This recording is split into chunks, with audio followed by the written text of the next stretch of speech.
We haven't talked a ton of NBA in recent weeks. With the Pelicans, the state of where they're at, it's sometimes tough to talk about them. But we do have somebody who we're going to welcome onto the show that has been doing some work behind the scenes for us. He's been contributing as an author for our blogs on the Pelicans on ESPN SouthwestLouisiana.com. He also covers some other NBA teams, also working with the Boston Celtics for Sports Illustrated. It's Eric J. Santos. So, Eric, we have seen your work online a lot, and now we finally get to talk to you. Thank you for doing this. Yeah, thanks for having me on the show, guys. Really excited. I want to start with the Pelicans since you've been, covering them for us. And like I said, it's tough right now. It's been a year that everybody had hope for going into. The injuries piled up, and now, it's just a state of disarray. They get a bunch of players back, so Zion's playing and putting up some highlights and stuff like that. But at the same time, I think a lot of Pelicans fans are more interested in the draft lottery odds than in the wins and losses right now. So what do you think that's like? It's got to be difficult, I imagine, for the Pelicans to be balancing this right now. Definitely. I don't want to be the bearer of bad news out there for any Pelicans fans, but I will say that I think the playoffs are definitely out of contention for this season. But I am very optimistic that we still have one of the best cores in the NBA in upcoming All-Star in the future, Trey Murphy, the third. I think C.J. McCollum's a great veteran presence in the locker room. I think Javonte Murray's a great guard who's in there in the mix. And we have our big star, Zion Williamson, who I think will come back next season and show a level of consistency that we saw last year where he took the team to the playoffs. That's the hope, and it will be interesting to see. I'm also curious, another team that you've written about is the Boston Celtics. They're coming off of an NBA championship, but there's Cleveland that's sitting out there in front of them. At times this season, it's felt like maybe they were a little bit of a step off from what they were a year ago. But still, they're sitting there in second place, so it's not like they're struggling. Do you think this is a Boston team that's got what it takes to potentially repeat as the champs? So, in my unbiased opinion, out here in Boston, I believe this Boston team has a very great chance of repeating. And even going back to last season when I covered their championship run, the narrative against them was that Jason Tatum and Jaylen Brown can't work together. They're not championship quality material. And they fought this narrative throughout the whole season and, dealt with this building team chemistry and then formulating and finally making it to the finals and beating the Mavericks in this effortless, competition. So I think that right now with the NBA season, a lot of people see it as a sprint, but really it's a marathon. And although they're going through this slump recently, I think that they're still one of the most dominant teams in the NBA. And in April, I think we'll have a very different narrative of what the team is and will be heading into the playoffs. So I'm not really concerned about how they're doing right now.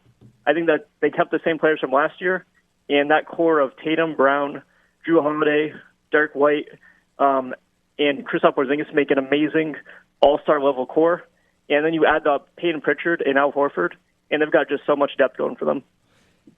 If there's a team to be concerned about on the East for them, is it as simple as it's just Cleveland, the best record in the East, or is there another team that you feel like they don't match up great against? I know the Knicks, they've played well against the Knicks, so maybe that's not an issue. Who could give them some problems? Yeah, so I'll say that the West Coast would definitely have more competition out there for Boston. But if we're looking at the East Coast, I would say definitely Cleveland.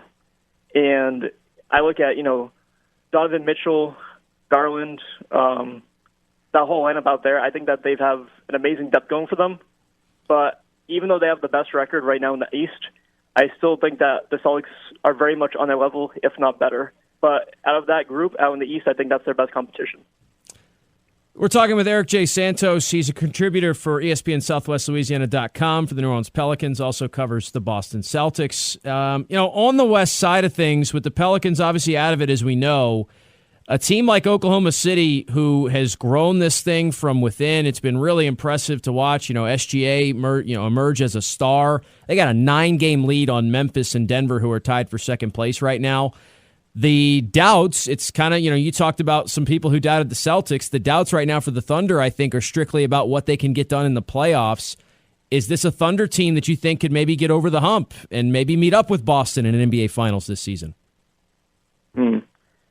So I will say, I think it's a very realistic possibility that we'll see a Thunder make it to the NBA Finals, especially being the first seed. But at this current moment in time, I haven't seen enough proof, really, that they could reach this championship level. I know that Shea Gilgeous-Alexander is top 3 MVP. He's still, very productive, amazing guard. But I think that the NBA is based on longevity. And if we look, right, we had the Celtics last year, we had the Denver Nuggets the year prior, and both those teams have been successful for the last 5 years going, where they had multiple conference finals appearances. And I think we're going to continue to see this trend of teams that are experienced, like the Celtics, like the Jokic, Nuggets, and see them face in the finals. I just think this Thunder team is too young, especially with Chet Holmgren coming off an injury so young in his career. I think they have more to prove and more to develop at this point. Well, a team that now has a lot of leadership, guys who have been there before, is the Los Angeles Lakers. When they add Luka Doncic in, one of the craziest trades we've ever seen, they're sitting in 5th place right now. They've got a chance to potentially get as high as 2nd down the stretch. Are the Lakers a team that maybe could contend and maybe has, look, they've got LeBron, they've got Luka. Is that enough? Yeah, I always consider the West to be the wild, wild West. In that trade that a lot of people didn't even know was surreal when it was first coming out. I think that Luka Doncic is an amazing addition to the Lakers and is going to be their franchise player for 3, 4, 5+ years. And especially being paired with LeBron James and having him in that mentorship role, I think that we're going to see a lot of team success for the Lakers, and they could possibly work up to that 2nd, 3rd spot in the West.